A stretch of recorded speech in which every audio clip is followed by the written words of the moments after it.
And this, by the way, is also how the top players and SEAL specifically also start to navigate stress, challenge, and uncertainty, is to ask better questions about the environment. In other words, I don't know what's going on here, right? To say, hey, what can I control in this moment?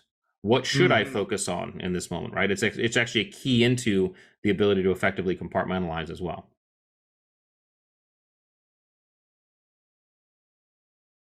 Welcome back to another episode of the Peak Performance Life podcast. Today, we have a very, very special guest. We're going to talk about some amazing mental peak performance, or actually you'll learn even different ways of talking about it other than just peak performance, optimal performance. We'll learn about a lot of things from a man named Rich Diviney. He wrote a book called The Attributes, 25 Hidden Drivers for Optimal Performance. Rich draws upon 20 plus years of experience as a Navy SEAL officer, where he completed more than 13 overseas deployments, 11 of which were to Iraq and Afghanistan. Through his career, he's achieved multiple leadership positions, to include the commanding officer of a Navy SEAL command. And since retirement in 2017, Rich has worked as a speaker, facilitator, and consultant with the Chapman Co Leadership Institute, as well as Sinek. So, Rich, it's great to have you here. Really looking forward to this. Thank you, Taylor. It's great to be here. Thanks for having me. Awesome. Well, let's start with a little bit of a background. I know we have so many awesome questions and kind of mental strategies and frameworks that you talk about, but let's start with a brief background about kind of how you became such an expert and all the work you did as a SEAL. Yeah, I mean, well, listen, I grew up in Connecticut, wanting to be a Navy pilot my whole life. I mean, from the time I was 6 years old. This was pre-Top Gun. So, when Top Gun came out, it was even more, awesome. My twin brother and I both want to be Navy pilots. So that was really our bent in life. And I went to, ended up at Purdue in an ROTC program. It was really, though, in high school, I learned about the Navy SEALs. This was early 90s. I learned about the Navy SEAls and said, oh, these guys they seem pretty cool. I wonder if I should try that. And so when it came time to graduate, this was 96. 95, 96. I really didn't want to. I knew I could be a pilot, but I didn't want to wonder if I could be a Navy SEAL. So, and back then, very few people knew what Navy SEAls were. We weren't famous like we are now. But I decided to go that direction. I ended up getting selected and going to SEAL training in 96, and making it through and starting out a career. And obviously, it was a very kinetic career, because as of 2001, we all were at war. But did that and retired in 2017. It was during my time as a SEAL, not only just being a SEAL, but also running some very specialized training and being a commanding officer, that I really became really fascinated with performance holistically, both physical and mental, but really, kind of elemental human, what I call elemental human performance. What are those things that, like how do we show up when we're at our most raw, is really what I'm always interested in, and what does that look like in all of us? So that's really some of the roads I began diving down, and then of course retired and began working in the leadership space with my buddy Simon Sinek and the Chapman Co folks, but really wanted to kind of go down this performance lane. So a couple of years after retiring, wrote this book, and am now really in that space, and that's really the Reader's Digest version of the journey. I think the expertise, I'm not sure I'd call myself an expert, but it's just been, I think the journey has brought with it so much more depth of knowledge and insights that I really enjoy it, and I know a lot about attributes at this point, so it's all good. Yeah. So let's talk about that. Is like, what did you learn over the years, obviously, and what are, people hear the book, The Attributes. What do you actually, maybe define it a little bit and talk about some of the attributes that you saw in, I guess, successful or non-successful, things of that nature? Yeah. So where I kind of had to go down that lane, I was running the assessment selection program for one of our very specialized SEAL commands. And at this particular command, we took some of the top guys from all the regular SEAL teams, and those guys came to our process, and we put them through a 9-month process, and going through that process was deemed whether or not they could come to our command. Well, there was about a 50% attrition rate. So 50% of these top guys weren't making it through. And so, and that's okay, because any attrition or any selection process implies attrition. But what wasn't okay is that we, at the time, had never been able to effectively articulate why guys weren't making it through. And we were, that we found ourselves saying things like, well, they couldn't shoot very well, they couldn't do this very well, do that. And it was very skills based, and it didn't make sense because these were top dudes, and it was it felt disingenuous to them, to us, to the leadership. And so when I took over, my leadership said, hey, Rich, we want you to really dive in to this and see if you can better articulate what we're doing. And that's really when I had to separate performance. And the way I did that, I was like, there's a level of performance that we all see and we can all measure and we can test. And those are skills. They're very visible. But then there's this other level, this hidden level of performance. These are attributes. These are the qualities we can't really see, but they're driving our performance at every level. And so the way I'll define it for your audience is that skills are not inherent to our nature. So in other words, none of us are born with the ability to ride a bike or throw a ball. We're taught or trained to do those things. We learn how to do those things. Skills direct our behavior in known and specific environments. Here's how and when to throw a ball or ride a bike. And then skills, because they're very visible, are very easy to assess, measure, and test. And you can put scores around them and stats around them. And then you can put them on resumes, which is why a lot of companies and businesses make mistakes in hiring, because they're hiring straight off these skills. What skills don't tell us is how we're going to show up in stress, challenge, and uncertainty, because that's when it's almost impossible to apply a known skill to an unknown environment. Okay, so this is when we lean on our attributes. These are things like patience, situational awareness, adaptability. We're all born with levels of this stuff, right? And I know you can certainly develop those over time and experience, but you can see levels of this stuff in very small children, right? So there's a nature nurture element to attributes.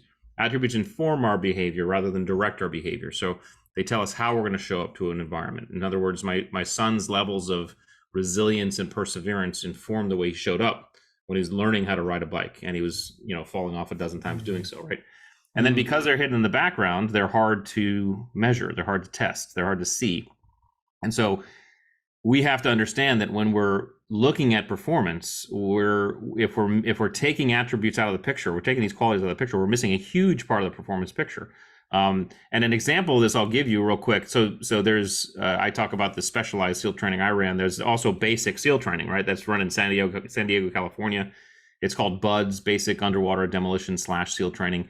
There's a 90% attrition rate at BUDS, right? So only 10% of the guys who start make it through. And those are normal numbers, roughly. They've been that way for years. But the story goes, this story happened, before I went to BUDS. Again, I went back in '96.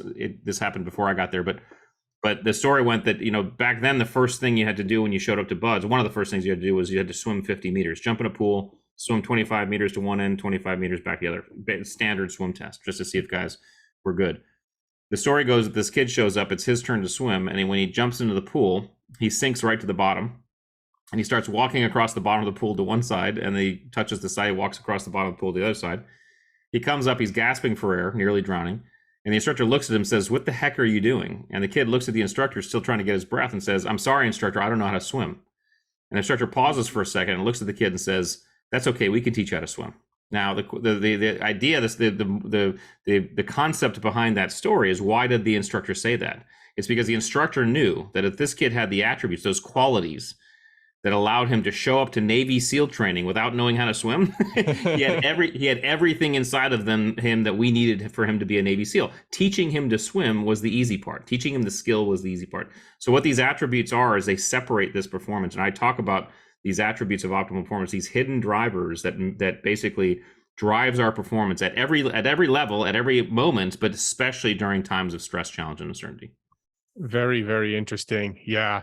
Yeah, you can see that. And like you said, I was thinking how much of the attributes people are actually born with and how much of them they actually develop, right? Yeah, well, that's a great question. So we are all born with all of the attributes. Okay, the difference in each one of us are the levels to which we have each. So in other words, if we take adaptability and 10 is high and 1 is low,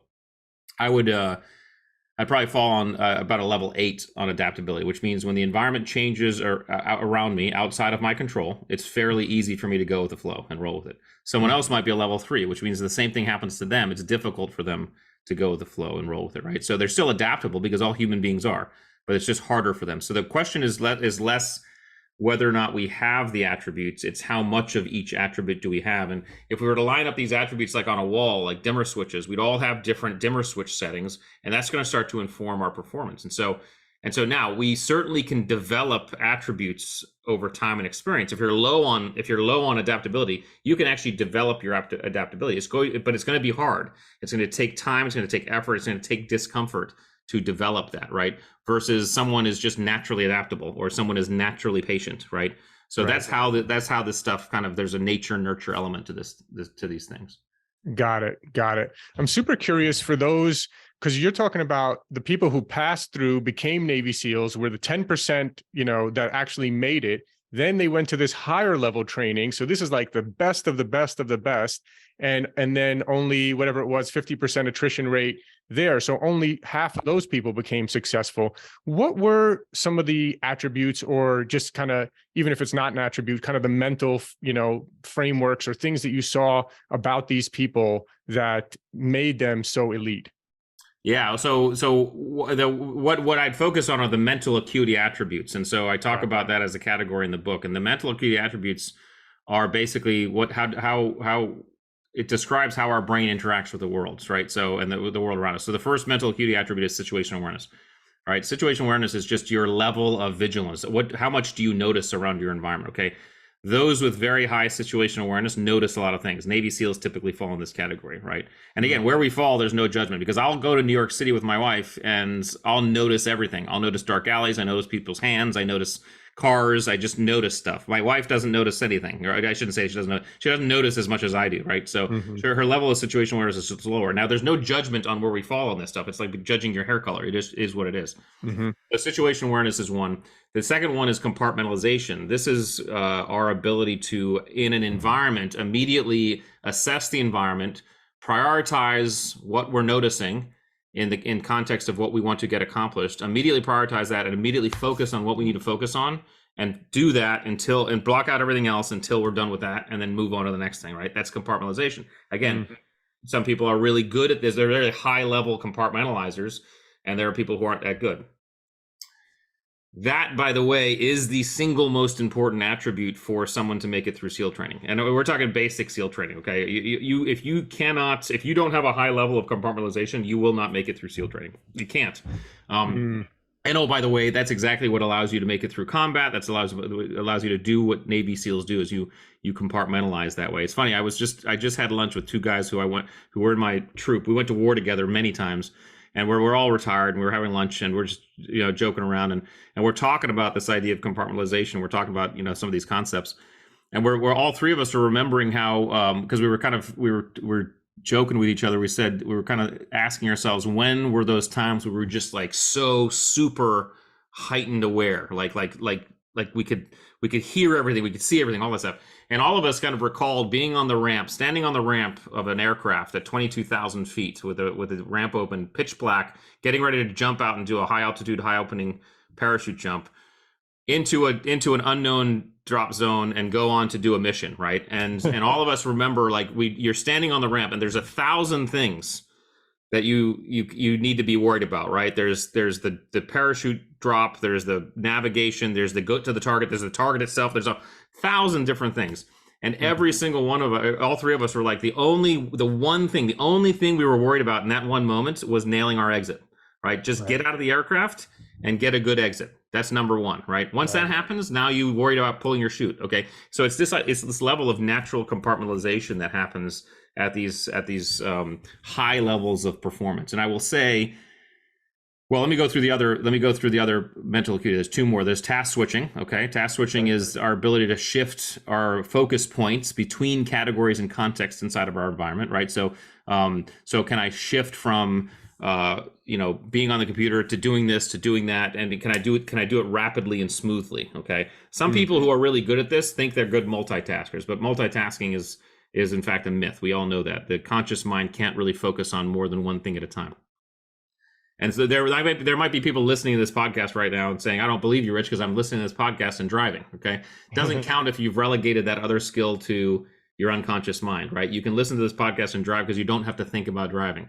But I guarantee you, if someone swerves in front of you right now and you have to take evasive maneuvers, right, you will have to rewind the last 15 seconds of the podcast, right? Because your brain will have hopped, right? So some people are really good at switching in between things. And then of course there's learnability. How rapidly can someone kind of metabolize and learn lessons in and around and about their environment. Okay, those who are really high on learnability are the people you tell them how to do something once and they got it. Okay, they learn less. They don't make the same mistake twice. They never make the same mistake twice, right?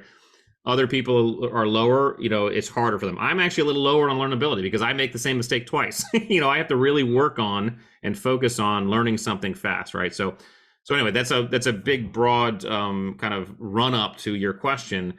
Navy SEALs, and I would actually say a lot of people who do tough stuff actually have a lot of those attributes. So those four things. You start getting to separate levels. When you start getting to the highest levels, like the training I was running, you saw those things, but they were just even super high. They're supercharged. So maybe your SEAL, your normal level of SEAL has a level 7, level 8 of compartmentalization, whereas the next level has a 10, right? I mean, so it's really just, you have them, but the more you have, the more you can apply them to the environment, starts to dictate the separation points, if that makes sense. Yeah. A lot of points there that kind of similar to people that I've seen be successful as, entrepreneurs, being able to, kind of just get started, right? Take action, get started with step 1. We don't have to worry about step 9 and 10, right? Step 1, get it done, then step 2, then step 3, and seeing a lot of that. So yeah, let's try to bringing this back, kind of relating it more to people who are not, in going through SEAL training. Which is most people, by the way, obviously. So right. And I know you're coaching a lot of also, professionals, CEOs, executives, entrepreneurs, things of that nature. How are they able to kind of use your system and your framework to kind of improve themselves? Yeah, so I wrote the book very specifically to not be about Navy SEALs, right? There's enough Navy SEAL books out there, and again, I'm friends with a lot of people who wrote them. And they're all great guys, and they're great books. But I didn't want to write another Navy SEAL book. I wanted to write a book that was really about the reader. And so what this allows someone to do, the way I describe it is it's kind of like we're all automobiles. It's kind of like the movie Cars, okay? And I love that movie. It's not just because my kids made me watch it 1,000 times. It's actually a good movie, but because it's a good movie, it also kind of, I think it accurately describes us as human beings. We're all cars, but we're all different types of cars. Like some of us are Jeeps, some of us are SUVs, some of us are Ferraris, right? And there's no judgment there because the Jeep can do things the Ferrari can't do, and the Ferrari can do things the Jeep can't do, right? So, but it behooves us to kind of lift our hood and figure out what kind of car we are. That the type of car starts to speak to where we fall in these attribute levels, right? So in other words, every human being can start to understand their individual performance holistically, but certainly during stress, challenge, and uncertainty, if they start to understand where they fall on these attribute scales, because they start to say, oh, okay, that's why I feel friction here, or that's why this is a little bit easier for me. If I know I'm a little bit lower on adaptability, then it's like, that's why I feel friction when the environment's changing. That's why I like structure in my life, whatever. You start to understand your own performance at a very granular level.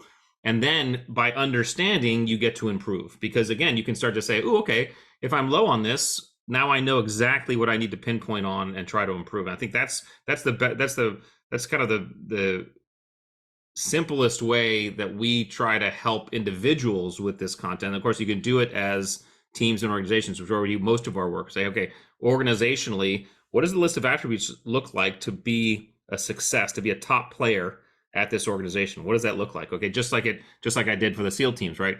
And then you can start saying, okay, do we have the people who are the right team members to actually do that, right? Because now you have to see if the people can fit those attributes that you actually made the list about. So I think that's the way we take it down into very human stuff rather than Navy SEAL stuff. Nice. Yeah. And what about, I know I've heard you talk about questions that people ask themselves and the type of questions. Let's talk a little bit about that, because I know that that's so important in kind of how it's kind of driving your life unconsciously, the kind of the questions that you're not even realizing that you're asking or not asking, right? Yeah, 100%. And it's really because our brains are question answering machines. That's how our brains are constantly interrogating the world. And so what's happening is, typically unconsciously, we're looking at something and it's bouncing off our occipital lobe and saying, have I had this experience? Have I seen this before? And, asking questions. Our frontal lobe does the exact same thing. And in other words, when we ask ourselves a conscious question, we place a question into our conscious brain. Our brain has no choice but to answer that question. Okay. a lot of times we do this, but we do it the wrong way without thinking about it. We say things like, "Why am I so bad at this? Why does this Right. always happen to me? What's what's wrong with me?" Right? As soon as you ask that question, okay, as soon as you place that question, your brain will start to come up with answers, and I guarantee those answers are going to be disempowering. Right? Right. Like, for example, with health, people are probably saying, "Gosh, why can't I lose weight?" That's right. That's right. And they will get their brains will start answering that. They'll get a list of answers as to why they can't lose weight. The trick is, because every high performer I've ever met and every high performing team I've ever encountered is to take conscious control of the questions you deliberately ask yourself. Ask better ones. So instead of saying, why can't I lose weight, is how can I lose weight? What are those things that can help me succeed, right? And start making a list of what comes into your head. Your brain will start answering those questions. And you may have to stick with it for a while, right? But your brain will start answering those questions. And this, by the way, is also how the top players, and SEALs specifically, also start to navigate stress, challenge, and uncertainty, is to ask better questions about the environment. In other words, I don't know what's going on here, right? But say, hey, what can I control in this moment? What should I focus on in this moment, right? It's actually a key into the ability to effectively compartmentalize as well. Very interesting. Very interesting. Yeah, gosh, we could go for a while on that. I think we basically said what we have to say, but it's so important that I almost like want people to really get that one, right? Like, think about how many times you're asking yourself the wrong questions throughout the day, and how can you change that to an empowering question. I hope people really get that one and write it down and think about that. It's a power trick, and I would say you can do it anytime, anywhere. And one more thing I'll say about that, just to give people some help on it, is sometimes if you don't even know what's the right question to ask, because I don't know, it's just not coming clear, then ask the question, what's a better question right now? Right? Then you'll start coming up with questions. Your brain will answer. The key is this: your brain will answer whatever question you ask it. It'll just start coming up with answers. Some of them might be ridiculous, right? But your brain will begin to answer those whatever question you ask it. So you have to use that. Yeah, that's really great. That's really powerful stuff. I hope people really realize how powerful that is, and start to catch yourself when you're asking wrong questions where you ask it and you don't feel empowered, and then ask yourself, what's a better question? Like Rich just said, that's a great, really powerful strategy there. I hope people really learn that. Another thing I know you talk about, I believe you have even like a mini course about understanding and leveraging our physiology. Can you talk a little bit about that? Well, absolutely. I mean, so when we are in stress and anxiety and uncertainty, we start to, our amygdala, which is our threat detector in our brain, begins to get tickled. So our autonomic arousal goes up, and when our autonomic arousal goes up, and we start approaching amygdala hijack or deep autonomic arousal, what's happening is our frontal lobe is actually starting to go offline, right? Our frontal lobe is starting to go, as the more and more stressed and anxious we get, and fearful we get, the more our frontal lobe is starting to go offline, because there's going to be a point at which, if we reach a level of fear, stress, and anxiety, that we get into amygdala hijack, autonomic overload, and we just act without thinking. Okay, that's great in very, very severe survival instinct cases, right? I mean, again, you see a bear, you want to run, right? Depending on what type of bear, of course. But there's certain, you touch a hot stove, your hand's going to get pulled. You're going to pull your hand out. You don't have to think about that stuff. Okay, so in survival and deep survival, that's good. You want an autonomic arousal. You want an amygdala hijack and overload where you act without thinking. However, in most cases of stress, challenge, and uncertainty, we want to be able to consciously think our way and decide and be decisive in those environments. The only way you can do that is, in fact, to bring your frontal lobe back online. And the only way you can do that is to start de-stressing, basically starting to manage your anxiety. So what we do is we teach tools and techniques on how to bring your autonomic arousal down. And there's visual tools, there's respiratory tools and things like that you can bring your autonomic arousal down to an extent you re-engage your frontal lobe, and you can start asking better questions about your environment and start thinking logically through it. And that's really what we talk about, is how to effectively manage that, so you can start better moving through stress, challenge, and uncertainty. Yeah, it's something I've been working on a lot, and I think it's something that probably most people, should never stop working on, is how to be less reactive in terms of in a negative way, right? Yeah. Like, how can you keep your cool, stay calm, not go out of control, right? We're triggered all the time, whether it's your spouse or your kids or someone at work or whatever who's triggering you in some way. And, it's like, how do you stop yourself from just saying what you want to say when it's not nice and not the right Yeah. thing to say, right? In certain periods of time.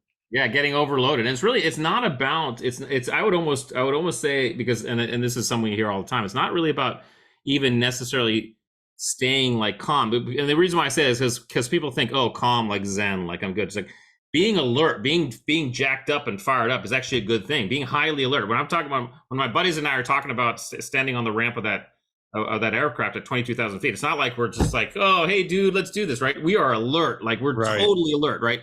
So we're at a very high level of autonomic arousal, right?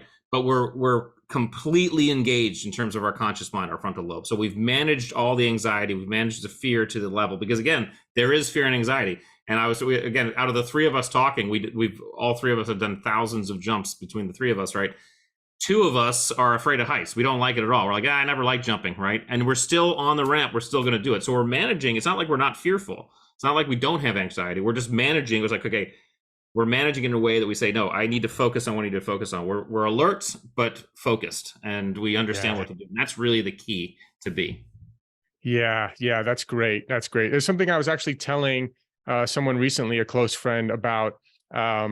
Actually, this is kind of the opposite way of that, right? So sometimes you're aroused and you have to you want to keep that arousal, but like you said, not be out of control in terms of what you say or what you do. Then there's the opposite, where sometimes you need to get yourself into action and take action, right? So there's the opposite. And there's respiratories for that too. So Wim Hof, people are familiar with Wim Hof breathing.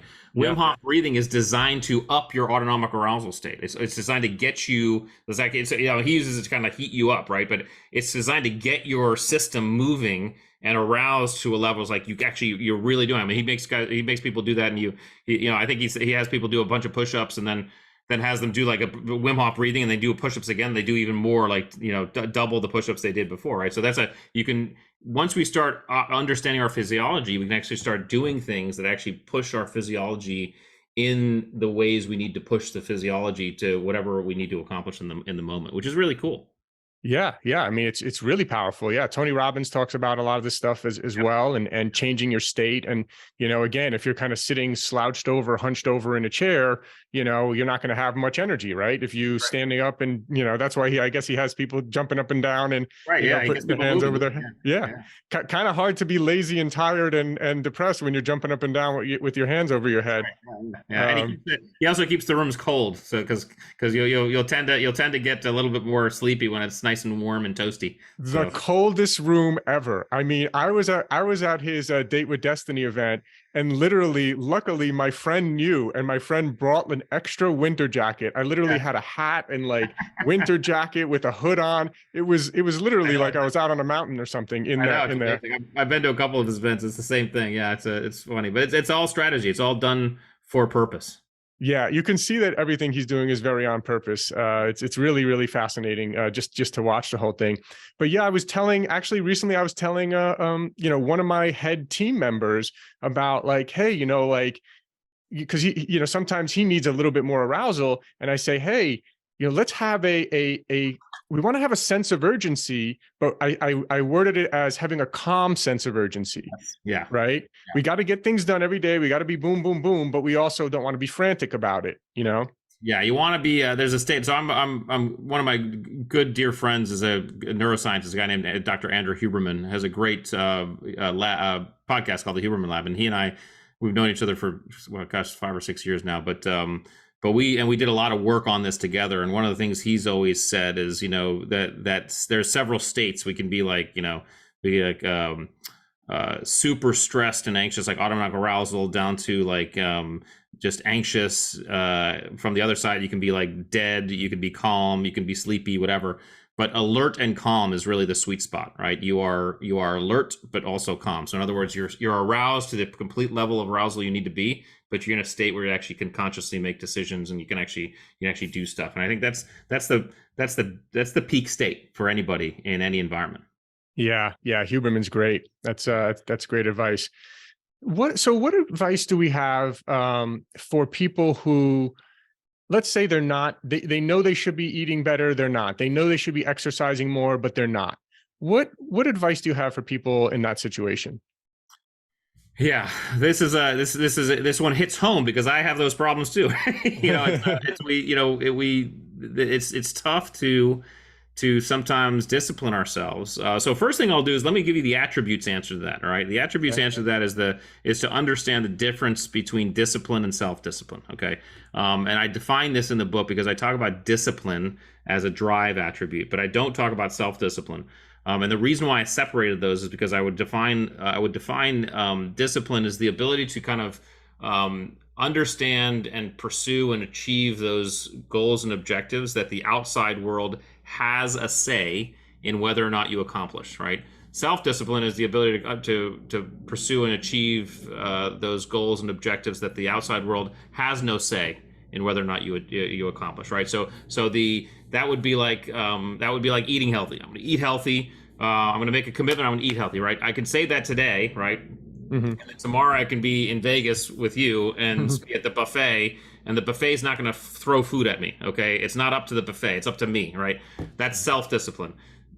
Discipline is, hey, I want to be the Navy SEAL, or I want to write the book, right? I want to be a great author. I want to be a great salesperson. I can go down that road, but the outside world is going to have things to say about that. I'm going to have to navigate the outside world quite a bit.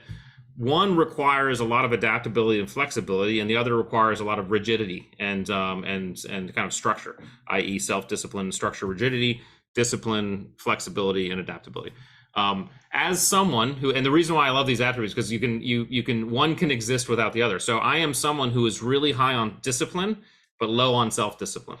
Okay. There are people out there, and you probably know some of these people too, who are very high on self-discipline, but low on discipline. In other words, they have their internal lives are like spot on. They eat the right thing. They're top shape, whatever it is. Everything's like inline, structured. Everything. They can't get a long-term goal accomplished to save their lives. Right. It's just hard for them. Right. So you can be one without the other. And so to those fellow people like myself who have trouble starting, like I want to eat healthy, but I want to work out. It's about understanding that we're a little bit lower on self-discipline, and we have to inject some structure and certainty into our environment so we can get a little bit better at that. Right. The way I do it is I try to inject a little bit of structure, but not too much that it gets me all angsty. Right. Because again, I always joke, like, I hate to be told what to do, even when I'm the one telling myself what to do. Right. So I inject a little bit of structure and routine so that I can better address those things I want to address, so it can be a little bit more self-disciplined. Okay. And then you can also try to attach it to a long-term goal. Right. We've heard this before, but then you have to compartmentalize that goal. So if you start saying, okay, what are my reward systems that I'm setting in place that are meaningful for me? I remember I was just once talking to a marathon runner. He had run, I don't know how many marathons by that point. And I said, hey, how'd you get started? He's like, well, Rich, I used to be obese. And I was like, what do you mean obese? He's like, I used to be like over 300 pounds. I was like, what the heck? He's like, yeah, I was over 300 pounds, and I just decided, I said, I want to lose weight, but I want to run a marathon. That's what I'm going to do. I'm going to start running, and I'm going to lose weight and run a marathon. And I said, so what'd you do? He said, well, the first thing I did is I said, okay, my first goal is I'm going to buy a pair of running shoes. So that's what he did. He went home and he got online and he bought a pair of running shoes. Goal accomplished, dopamine reward, right? So those running shoes came. I said, okay, I'm going to get those running shoes. I'm going to put them by my bed. That's my next goal. And that's what he did. So next day he gets up and they're by his bed. Says, okay, the next day I'm going to put them on and I'm going to walk to the front door. Okay, that's what he did. Okay, then the next day walk to the mailbox. The next day walk halfway down the street. The next day, and slowly he began making his way to walking, to running a little bit, and finally he's running marathons. Right. So he broke that massive goal, going from 300 pounds to running marathons, just by setting horizons that he could actually manage and that were meaningful to him. So I think in the accomplishment of any of this stuff, any of us who are having trouble, we have to use some of those strategies, because we can hack into our reward systems by setting goals here and there that are meaningful. Again, they have to be meaningful. In other words, if you or I, who are, I'm assuming that you run, right? And I run as well. If you or I said, hey, I'm gonna get restarted on a running program. I'm gonna walk to my mailbox. It probably won't work for us, right? Because that's not meaningful enough, right? We have to set a bigger chunk, right? So the chunk has to be meaningful for you as a human being, as an individual. In other words, it has to take a little bit of effort, right? Take a little bit. If it takes no effort, you're not going to get that dopamine juice. So I think that's my best advice for people who are like me, who have a little bit of trouble, saying that I need to eat healthy, eat better, or work out, and it's tough. Yeah. Yeah. Okay, great. Yeah. So I know we have to wrap up soon, but I did also want to ask you, I saw you had written something about how most leaders are actually drivers and why that could be a problem. Can you talk a little bit about that? Because I sometimes see myself as a leader and a driver. So I'm curious. Yeah, so the concept kind of stems from this idea of leadership, and that a lot of people think of so leadership as a term is often misunderstood, especially by people in charge. And the reason is because people think being in charge is the same as being a leader, and it's not the same thing. Like, one is a position and one is a behavior. In other words, you can be in charge. You can even self-designate. You can say, I'm in charge, right? You don't get to do that as leader. We don't get to call ourselves or self-designate as leaders. That'd be like calling yourself good looking or funny. Okay. Other people decide whether or not you are good looking or funny. Other people decide whether or not you are someone they want to follow. And it's based on the way you behave. Okay. And so those behaviors, and I talk about those behaviors in the book, they stem from there's some key attributes. Okay. Those behaviors are like empathy, selflessness, authenticity. All right. When it comes to drivers are the types of people in charge who see their team, their organization, whatever, as basically pieces and parts that they just need to manipulate, and they have the vision, they know where they're going, they are taking this thing, everything around them, to include the people, is just a piece or part or a piece of thing that helps them accomplish what they need to accomplish. And they view everybody like that. So when someone screws up, it's just like, well, I'm going to replace that part. It's just like, if this switch is not working, I'm replacing that, right? So that's the driver. The leader is someone who sees and views the team organization as an organism, kind of a living thing that everybody has a say in. Everybody has an effort. Everybody has something to contribute. And things and the people inside of an organization or team aren't just pieces and parts. They're actually contributors, and they have something. They have some sort of thing that they do better than anybody else. There's a reason why they're there. And those types of leaders are the people who are, in fact, engaging that team and exemplifying and empowering that team to be at its best. So now you say sometimes you feel like you're both. That is true, by the way. Okay, as a military officer, I tried my absolute best to be a leader as much as I could. In other words, behave in a way that was a leader, and for the most part, it was. Like, listen, I had a group of guys who I basically said, hey, here's the mission. And they just started moving, right? I was spoiled, right? I was on a SEAL team, right? But in most cases, like, hey, my job is to make sure the environment's set up in a way that everybody can do their jobs to the best of their ability. I did that, and as I did that, I was able to create a sense of trust and camaraderie and just mutual respect, that on the occasions where I had to be a driver, because sometimes it is, hey guys, I don't have a lot of time, but this is what we got to get doing. This is what we have to do. Here's how we're going to do it. Let's go, right? They would be like, got it, boss. Let's do it, right? So if we do our jobs correctly as leaders, and we're leaders most of the time, we create an environment with our people that gives us permission to be a driver once in a while. Because sometimes the situation is just going to be like, hey, I know where we have to go. I don't have time to explain it, but let's go, right? Just do it. And they're like, okay, got it. But at that point they trust you. But the problem is a lot of people in charge, they're just drivers all the time. And that'll lead to disempowered, uninspired, untrusting teams that burn out pretty quickly. Yeah, that makes a lot of sense. Last thing I want to ask you about real quick, maybe selfishly, as I have two daughters, and how this relates to kids, right? It's actually kind of fascinating to think about, attributes for yourself, but also for your kids, and how can we use kind of your principles and frameworks and attributes as it relates to being a better parent? Yeah, I would say carefully. Yeah. The reason is because we've actually had schools reach out to us, and what I tell, especially with kids, who are younger, like I would count like high school, like late high school and college kids into the adult category, but our frontal lobes in our brains are developing all the way up until we're about between 22 and 25 years old. We're sponges. Our plasticity is at its all-time high, and we're taking everything in. And so what I am reticent to do for kids is to label them in certain terms, like, oh, that you're not adaptable enough, or you're not resilient enough, or whatever. Really, what I tell parents and what I try to do, my kids are now teenagers, they're 17 and 15, right? So they're getting up there. But what I've tried to do, my wife and I both try to do, is just throw as much in front of their windshield as possible and let them explore their own attributes, and don't put any judgment on them. Don't if you see them maybe not being as adaptable as you like them to be, don't judge that. Just say, okay, well, how did that feel? Okay, throw something else in there with it. They may in fact find their way to higher adaptability or whatever. But ultimately, what you want to do, I think what we want to do as parents, our responsibility is to allow them to explore. And I would say help them develop habits of introspection. I think that's a really powerful quality to have, is if a human being understands, wants to, and is curious enough to once in a while say, hey, let me turn my mirror inward and say, hey, let me think about myself. How am I doing? What's my performance look like? What am I, and self-improvement type of stuff, right?